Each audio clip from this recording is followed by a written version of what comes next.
ഇതൊന്നും മിണ്ടാത്തേ. ഞങ്ങൾ എന്നൊക്കെ പറഞ്ഞ് സംസാരിക്കുന്നത് പറ.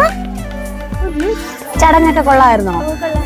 അനാമിക ടീച്ചറും ജന ടീച്ചറും കൂടെ എല്ലാം ചെയ്തിരിക്കുന്ന ഒരു വെച്ചൊരുക്കും പൂജാ സാമഗ്രികളും പൂജിക്കേണ്ട ചെലങ്കയും ഒക്കെ ആയിട്ടല്ലേ നല്ല ഐശ്വര്യമായിട്ടുണ്ട്.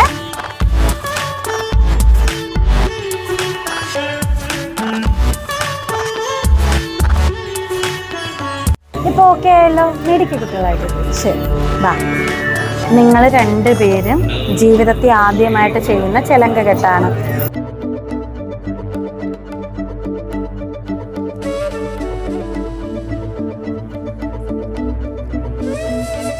ചെലങ്ക കെട്ടിന്റെ ചടങ്ങുകളെല്ലാം ചെയ്ത് എല്ലാവർക്കും 8 മക്കൾക്കും ചെലങ്ക കെട്ടി. ഇനി പായസ വിതരണമൊക്കെ തുടങ്ങി. എപ്പോഴും നമ്മൾ ചെയ്യുന്നതെന്ന് വെച്ചാൽ പാൽപ്പായസം ലഡ്ഡു അല്ലേ? അതാ ലഡ്ഡു ആയിട്ട് മീനാക്ഷി എത്തി. അപ്പോൾ പാൽപ്പായസം